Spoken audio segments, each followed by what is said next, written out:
Ludovia #19 et on est avec Sylvie Audrin qui est cofondatrice d'un service, hein, on va regarder ça en détail, qui s'appelle Modco. Alors déjà, Modco, ça veut dire quoi? Modco, ça veut dire mode collège. Mode collège. Alors mode collège, on voit bien qu'il y a une idée derrière la tête. Il y a les mobiles et donc ça vient d'une expérience un peu personnelle. Tout à fait. Alors tout d'abord, je suis très contente d'être à Ludovia, à cette version 19e. Pour moi, c'est la première fois pour Modco. Et je suis effectivement cofondatrice avec Hélène Azevedo, cofondatrice de Modco, qui est une entreprise qui vient d'être créée, puisqu'on a été créé en avril 2022, et qui par contre, on travaille sur le sujet évidemment depuis 2 ans.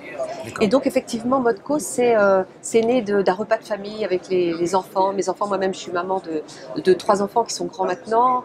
Les ados de la famille qui se plaignent, qui disent oui, c'est pas normal, on n'a pas le droit d'utiliser notre téléphone en classe, alors que vous, les parents, vous pouvez l'utiliser.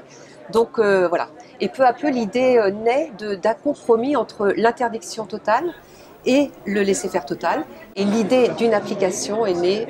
Et voilà comment est né Modco. Donc, partir d'une contrainte pour en faire une opportunité, Absolument. à la fois pour les élèves et pour les enseignants qui peuvent utiliser ces portables. Hein, tout à fait. Dans un souci, on est comme sur Ludovia #19 qui est éthique et sobriété, donc Absolument. économie de matériel, pourquoi pas utiliser le matériel.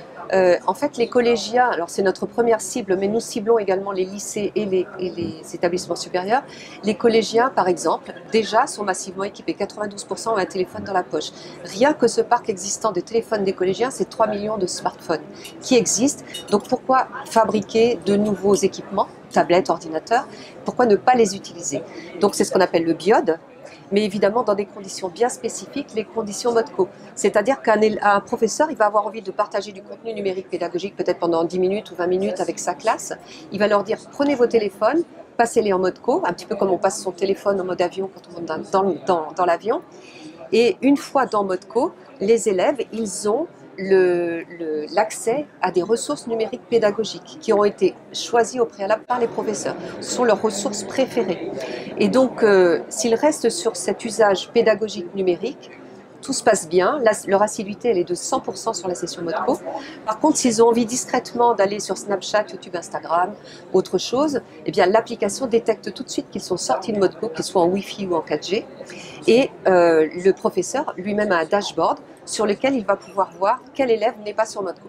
D'accord, donc on pilote une classe avec les outils des élèves, personnels. Ouais. Comment Modco rentre dans la classe? Est-ce que c'est l'enseignant qui découvre cette solution intéressante, qui lui permet de faire de la pédagogie en classe avec des tablettes ou des mobiles, parce que c'est du moment qu'on ne soit pas connecté, de l'élève en mode diode, comme vous l'avez dit. Et puis ensuite, il organise sa classe, il donne des codes, des identifiants. Comment tout ceci fonctionne? Tout à fait. Alors actuellement, notre MVP est en expérimentation dans 2 collèges, un en Bretagne et à La Rochelle, et le mode d'entrée, ça a été effectivement la volonté des directeurs d'établissement et des professeurs qui ont envie d'expérimenter le numérique pédagogique. Et donc la porte d'entrée, c'est ça, c'est les professeurs, par exemple un prof de français, un prof d'histoire géo qui a envie d'expérimenter dans sa classe. Donc ensuite on procède à l'inscription des élèves de la classe et l'expérimentation peut être commencée. J'imagine que l'application elle est fluide, c'est pas compliqué, c'est pas une usine à gaz. Elle est très simple. Elle est très simple.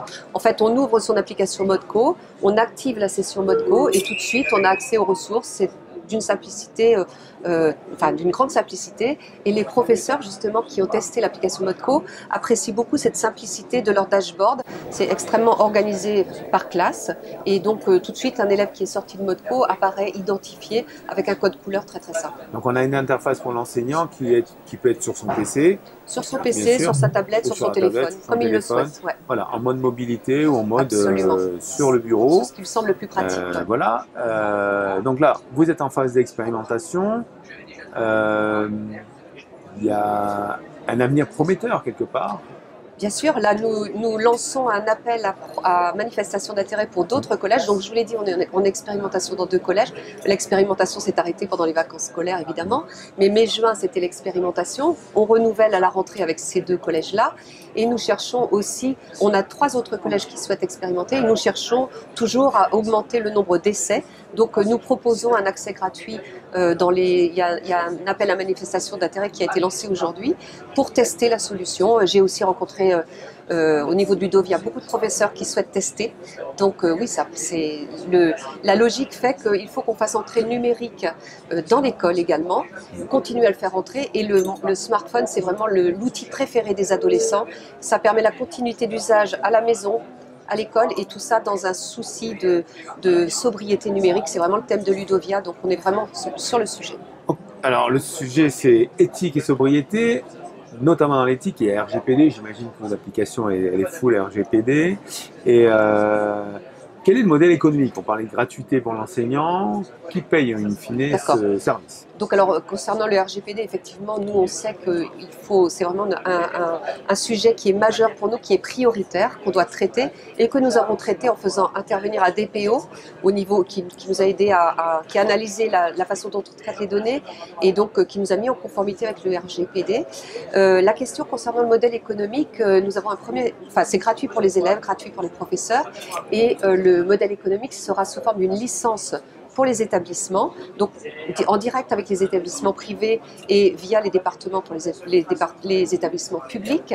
Et on a aussi un deuxième modèle économique qui viendra une fois que nous aurons la légitimité, c'est-à-dire plusieurs établissements qui utiliseront notre solution, qui consistera à proposer aux éditeurs de contenu numérique de passer par notre plateforme, ce qui leur permettra d'augmenter leur audience en toute sécurité, avec une audience en toute sécurité grâce à Modco. Bon, on peut retrouver Modco sur modco.fr et vous contacter personnellement pour expérimenter cette superbe solution. Tout à fait, vous pouvez nous suivre aussi sur Instagram. Voilà, nous publions Instagram, Facebook, LinkedIn. Absolument. Merci Sylvie. C'est moi, merci beaucoup.